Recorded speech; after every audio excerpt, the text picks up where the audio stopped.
Hello दोस्तों, जय हिंद, नमस्कार। आप सभी अच्छे होंगे और मैं गॉड से प्रे करता हूं कि आप सभी को स्वस्थ रखें। और हम लगातार जीके के महत्वपूर्ण प्रश्नों की सीरीज़ को पढ़ रहे हैं और आगे बढ़ने से पहले मैं आपसे कुछ बात करना चाह रहा हूं। अगर आप जिस किसी भर्ती की तैयारी कर रहे हो और आप सिर्फ ऑनलाइन स्टडी करते हैं तो आप मेरी बात ध्यान से सुनिए। अगर आप फाइनली सिलेक्शन तक पहुँचना चाहते हैं तो आप ऑनलाइन स्टडी के साथ साथ अपनी एक बुक भी रखिए और उस बुक से भी पढ़िए और साथ ही साथ प्रैक्टिस सेट भी लगाइए, क्योंकि आप बिना प्रैक्टिस सेट और बिना अपनी सेल्फ स्टडी के एग्ज़ाम क्वालिफाई कर लोगे ऑनलाइन स्टडी से, लेकिन आप एक अच्छा स्कोर नहीं बना पाओगे। अगर आपको वाकई में ही अगर फाइनली सिलेक्शन लेना ही है तो आप अपनी खुद की सेल्फ स्टडी भी करिए, क्योंकि आप जितना अपना खुद बेस्ट करेंगे तभी जाकर जो भी आपके सपने हैं उनको पूरा कर पाएंगे। अगर वीडियो अच्छा लगता है तो प्लीज़ वीडियो को लाइक कर दिया करें और आप चैनल को सब्सक्राइब नहीं करते तो प्लीज़ चैनल को सपोर्ट करें। तो चलो हम आगे बढ़ते हैं और आज के फर्स्ट और सीरीज के 71 नंबर क्वेश्चन की बात करें तो वह है कि बड़ी आंत का पहला भाग कौन सा होता है। तो बड़ी आंत है, उसका पहला भाग है वो सिक्कम है। और सिक्कम के बारे में बात करें, सिक्कम बड़ी आंत का पहला भाग है। ये एक थैली होती है जो छोटी आंत के सिरे से जुड़ी होती है। सिक्कम लगभग 5 इंच लंबा और 3 इंच चौड़ा होती है। ये निचले दाएं पेट में स्थित है।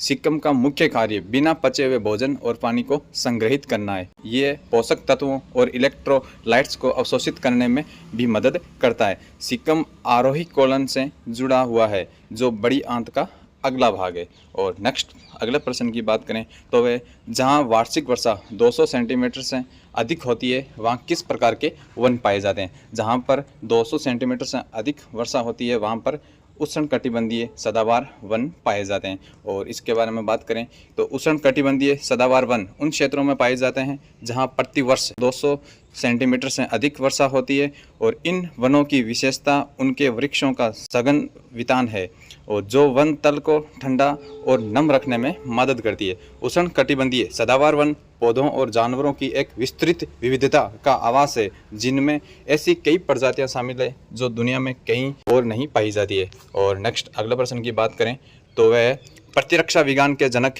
कौन है। तो प्रतिरक्षा विज्ञान है उसका जनक है वो एडवर्ड जेनर है। और एडवर्ड जेनर के बारे में बात करें तो एडवर्ड जेनर को 1796 में चेचक के टीके के विकास के लिए प्रतिरक्षा विज्ञान का जनक माना गया था। और उन्होंने एक युवा लड़के को काउपॉक्स का टीका लगाकर चेचक का टीका विकसित किया। ये एक सौम्य बीमारी है जो चेचक के प्रति प्रतिरोधक क्षमता प्रदान करती है। ये अब तक विकसित पहला टीका था और इसे लाखों लोगों की जान बचाने का श्रेय दिया जाता है। और नेक्स्ट अगले प्रश्न की बात करें तो इंटरनेट, कैफ़े, एटीएम बूथ और कॉल सेंटर किसके उदाहरण है।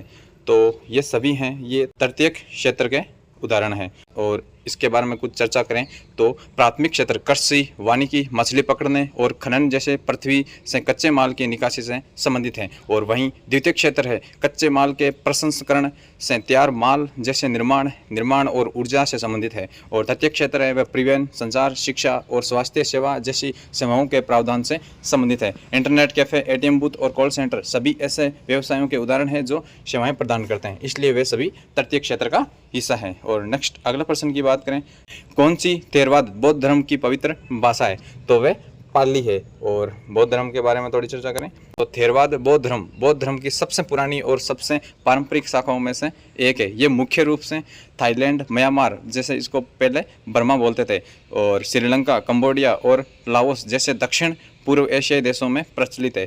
थेरवाद नाम का अर्थ बुजुर्गों की शिक्षा और बुद्ध की मूल शिक्षाओं के संरक्षण पर जोर देती है। और नेक्स्ट अगला प्रश्न है कि कौन सा क्षेत्र प्राकृतिक वस्तुओं का उत्पादन करता है। प्राकृतिक वस्तुएं हैं उनका उत्पादन कौन करता है तो प्राथमिक क्षेत्र करता है। और नेक्स्ट अगला प्रश्न है वह है कि किसके द्वारा संवैधानिक सुधारों पर श्वेत पत्र तैयार किया गया था। तो साइमन कमीशन द्वारा है वह संवैधानिक पत्रों पर है श्वेत पत्र तैयार किया गया था। और इसके बारे में हम कुछ चर्चा करें तो भारतीय वैधानिक आयोग, जिसे साइमन कमीशन के नाम से भी जाना जाता है, सर जॉन साइमन की अध्यक्षता में ब्रिटिश संसद के 7 सदस्यों का एक समूह था। और ब्रिटेन के सबसे बड़े और सबसे महत्वपूर्ण कब्जे में संवैधानिक सुधार का अध्ययन करने के लिए आयोग 1928 में भारतीय उपमहाद्वीप में आया था। नेक्स्ट अगले प्रश्न की बात करें कि किस खेल या खेलों में भारत ने 1928 से 1956 तक ओलंपिक में स्वर्ण पदक जीता था। तो भारत ने 1928 से 1956 तक वो हॉकी खेल में स्वर्ण पदक जीते थे। और नेक्स्ट अगला प्रश्न है कि तिब्बत में किस नदी को सिंगी खंबन शेर का मुहाना कहा जाता है।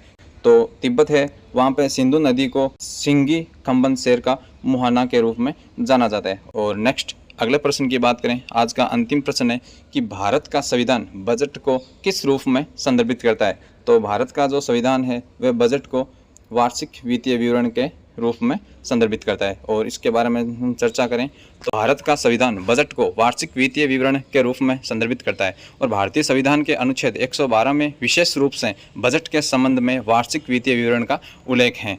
और ये विवरण भारत के राष्ट्रपति द्वारा प्रत्येक वित्तीय वर्ष की शुरुआत में उस वर्ष के लिए अनुमानित प्राप्तियों और व्यय को रेखांकित करते हुए संसद में प्रस्तुत किया जाता है।